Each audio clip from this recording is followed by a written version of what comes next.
Good morning, viewers. It's another episode at Social Advocacy TV. I am here to bring you a different topic other than the one we discussed last time. And as I told you, I will be bringing here human interesting stories, those that we encounter within the societies today, the challenges that has come within our societies that need to be looked onto, and if possible, if we can discuss on solutions or ways onto solving these societal problems. Like for example, today I know many have been asking, why are there failures in marriages today as compared to what used to be in the past? Thinking of our parents or grandparents days, you could see like marriages could take even ages, and in those days somebody would be known or could be defined from the kind of marriage that they are brought in from. Like before one could get married or you go meet people in a social place, you'll be asked, from which family do you come from? Or this is the wife of so and so, this is the child of so and so. And this came about by the kind of marriages that was there before. And as compared to today, somebody will try to think on a different perspective when you tell them from which family or from which family set you come from. So my question or other people's questions are always like, what happened, when and where? What happened, when and where, and how did it happen? We are getting into marriages today without first getting to know the reasons or the purpose of marriage. That is one reason. We are getting into marriages without knowing the purpose of marriage. In the Bible, we are told the reason for marriage, there is procreation, the other things that is meant for marriage. And are we following the right path before involving into what is called marriage? People don't understand that marriage is an institution that is sacramental, or it is kind of a covenant that is made that should be forever. It is a covenant that is made that should not be broken, and of which if you break it, you must have broken a law. You must have broken a law. And in this direction, you find that nowadays people take marriage as something that is not really important. They go into it just for leisure purpose, without knowing the key purpose of marriage. Marriage, it was meant for procreation. That is one. But the main purpose of marriage, it was for continuity. That procreation is for continuity.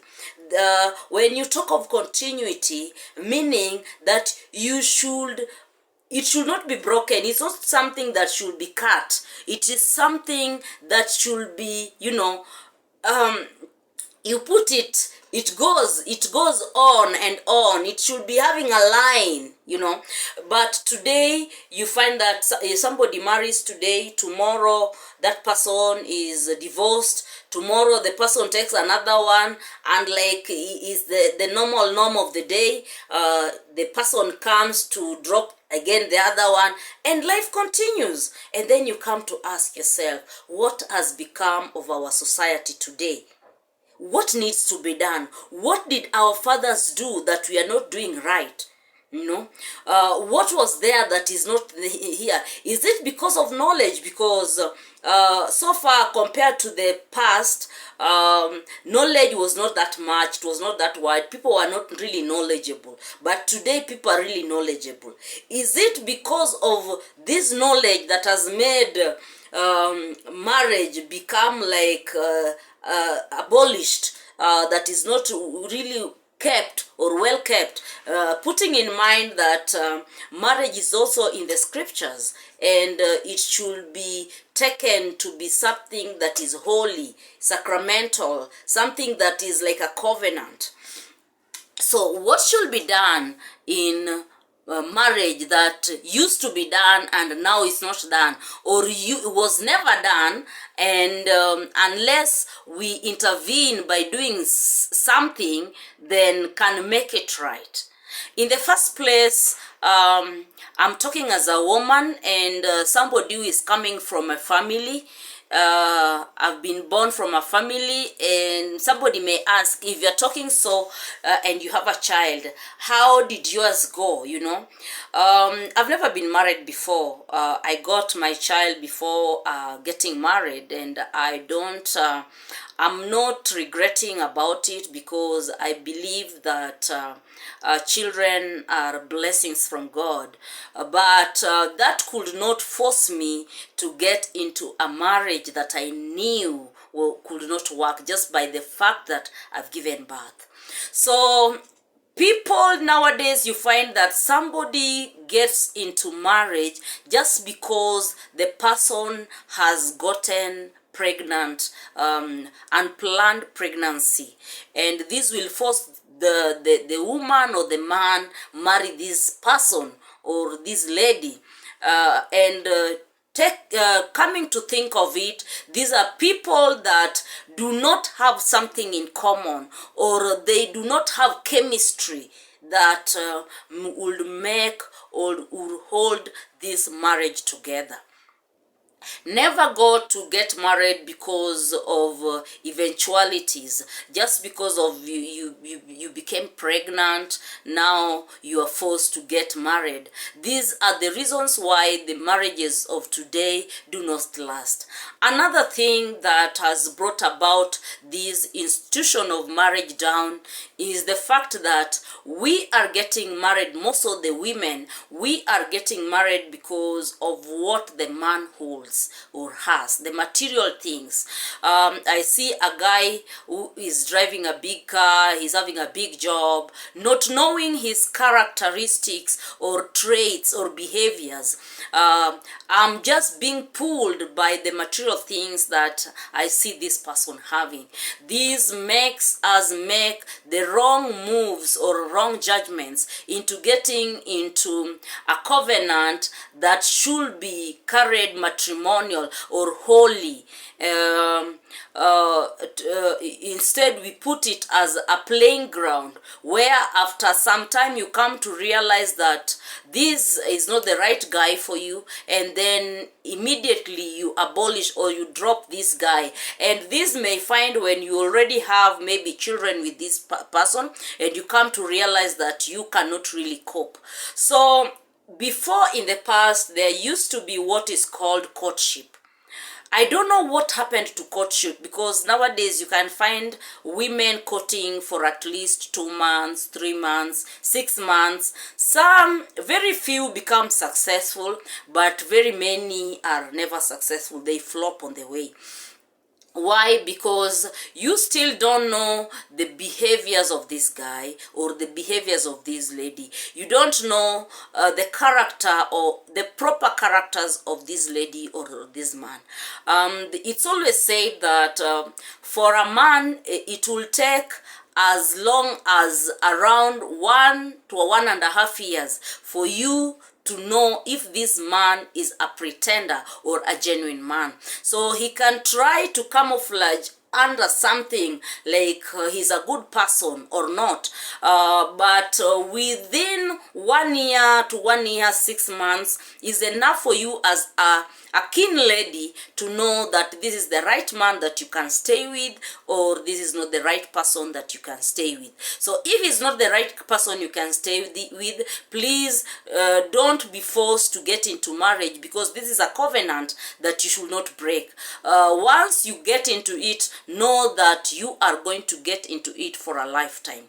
And for women, they say it cannot even take 3 months or 6 months for a man to know if this woman is pretending or this is the real her. Women, we can't hide so long or so much our traits or our behaviors. Automatically, within 3 to 6 months of courtship, you would have known a woman with her characters, with her behaviors, if you are really keen that this is what you want to go into. So courtship is a very, very important thing to do before involving into marriage. Second, third, what we need to do that used to be done and nowadays is not done, we need to have a family check. From which family do these person come from, be it a man or the woman? Is it a family with a reputation? Is it a family that checks on the integrity of the children that they are bringing about or bringing along? Is it a family that has got some ethical code of conduct that can be applauded, So these are most important things that used to be done that nowadays are not done. You find that nowadays we bring our children in town without telling them or letting them know of our backgrounds or where we come from. We make our children not even know our cultures and our languages, And these children, because they've never met the wider the wider family, the big family, the extended family, and because they don't know one another, it goes to an extent where these children from the extended family, the nephews, the nieces, they later on meet just in Nairobi or other cities where they don't know one another. They end up marrying one another. It's kind of sacrilege what they come to do, because you find that nieces, nephews, they come to marry one another unknowingly. So later, when it is found that these people are related, you come to ask, who is to be blamed? Is it the child who has married the relative, or is it us, the parents who have not let them know their extended families? So there is need for us to let our children know our extended families, take our children home, let them get acquainted with one another, so that they may not commit these mistakes in life that later they don't know whether to be blamed or their parents to be blamed. These are brought about by the fact that we don't marry right. If you marry a right woman, the woman will let you know much about the family, and the woman will let his people and your people one another, so that such kind of mistakes should not come about in life. So there should be checks and balances when it comes to whom you are going to marry, where you are going to marry from, and what is driving you to this marriage. We should also check on where you are going to pick your partner from.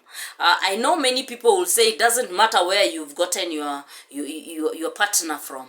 I tell you, if you get your man from a bar and then later you think that you'll change this man, it won't be easy, because he was a drunkard. How will you convince him to leave being a drunkard to be a better person. I know many will say you can take them to church. It's not that easier done, like said, you can say it, but it's not easily done. So if possible, check on where you meet your partners. Most important. Yes, I know nowadays the men leave the social places. They get to social places like in church to get women. And also these, even those bad women leave the social places. They get to social places like where there's the church, where they're going to meet their men. So all the evils from the back has come to church to look for the good women. Funny enough, these also good women knows that it is the church where they are coming to get the real men. So it's like people are camouflaging inside the church to pretend like good people just to get hold of a woman and go out with them. Once they go out, they come to realize they don't belong to the church. Then they start removing or showing their real colors or their real behaviors, and such marriages don't last. Before you marry a person, just be yourself. Don't pretend that you are too spiritual. Don't pretend that you are too holy, yet inside you are not holy. God also knows somebody who is pretending, and God also knows somebody who is real. So let us not go into the wrong places or into the right places looking for the wrong people, or into the wrong places looking for the right people. Let's do it in the right way. And I always believe that God has plans for each and every person, and when you come to meet the right person, you'll feel it from the body. You'll feel it from your feelings. There's the feeling of lust that you just need somebody to go around with, and there's the real feeling where it will take you time questioning yourself. Is it right? Is it true? God, show me a sign that this is the real person, So it is not a decision that you meet today, you've seen somebody just the way the person is endowed, and now you are like, yes, pap, this is the right person for me. Now we need to go and marry. You introduce this person, within 2 months, 3 months, you already made a short cultural wedding. Within another 1 month, you are into church wedding. Within 1 year, you are having your sweet honeymoons. 2 years, it is okay. 3 years, we cannot survive because this is not what is meant for us. We are not really, there's no chemistry between us. We can't get to know one another, as in this person has grown to be this good. It's because you never knew the person. What drove you into that person was the physical look of that person. What brought you to that person is the material that person had. Are we having the internal checks of the people that we are engaging with? Are we giving ourselves time to know one another? If not, the feelings of maybe sexual feelings that we may want. I love calling a spade a spade. Nowadays, you find when a man wants to go to bed with you, the first thing that they'll tell you is that I love you. That is why when most of you reads from my page in Facebook, when I say I don't understand the quote of love, because people have turned the term love, which was so holy, something that was very sacramental, to be something that is just like for their feelings. They want to have sex with a partner or with a fellow. They use the term love to mean having sex. If you want to have sex with a fellow human being or a mutual friend, it's better you tell that person, I like you, but what I feel for you, I need this from you. Just be plain and say, what I need from you is just sex, not that I love you, I want to marry you. Because the term I love you, I want to marry you has turned to be poisonous, and it is what has destroyed most of our girls, young girls. It has destroyed our young men, and now it has made these holy matrimonial or marriage become so useless, because nobody trusting marriage nowadays has become a problem. You don't know, people fear, like the young women, the young girls, the young men fear getting into marriage because it's not as what we thought when we were growing up. It has turned to be something else. So we also blame our parents, our guardians, who have not put us down to educate us on matters pertaining marriage and matters pertaining sex. There's need to tell much about sex without hiding, so that our children can grow up knowing about sex, and our children can also grow up knowing about the values of marriage and families. So in churches, they need to teach about the values of families, the values of marriages, and how to tell what marriage entails, and also how to tell if this is a good marriage or an ordained marriage, or this is just something that will run for some few years, some months, and it will flop, so that we can avoid these problems of divorce that has become too much, or killings. You see, nowadays there is mostly like the two aggrieved persons or partners are not able to solve their problems, and they are not even also able to part ways in a peaceful manner. So they involve themselves into conflicts that lastly brings about death, or people committing suicides, or even killing one another. So I think the curriculum, when it comes to education, should look deep into education concerning marriage in schools. It should also teach about sex.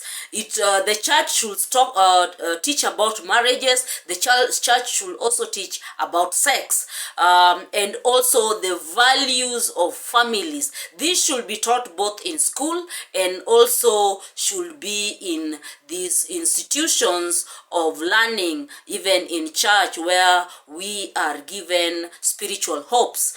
So yes, there are many things that have happened in this matrimonial scope of marriage that needs to be looked deep into.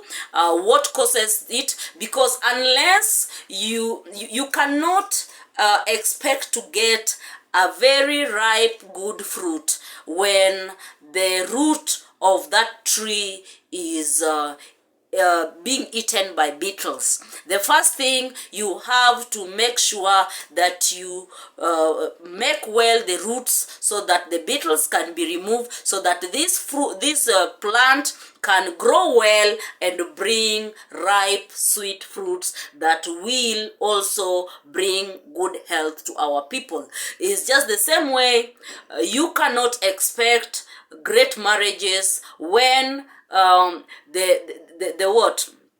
the stumbling block, the root is rotten.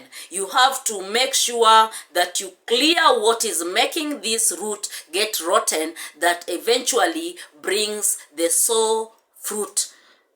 If not done, then don't expect anything good in what is called marriage, especially now and in the future. But if you want to change the trend, it is better for us to start working on the foundation where the problem started. And the problem started by the fact that the foundation that is nowadays being laid, as far as the courtship is concerned, is not right. We marry from the materialistic point of view, and we also marry from what we see from the physical, without thinking of what is inside, and also without coming to know the entire family, or the main family that we are getting involved with.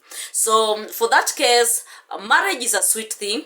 Love is a good thing, and it's also required in the scriptures that we love one another.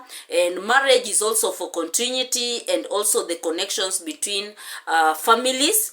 But if not done in the right way, I assure you, however beautiful or however big weddings it's going to be done for it, it will never go far. It will always flop. So we should look at where did the rain start raining us from, where did the rain start beating us from.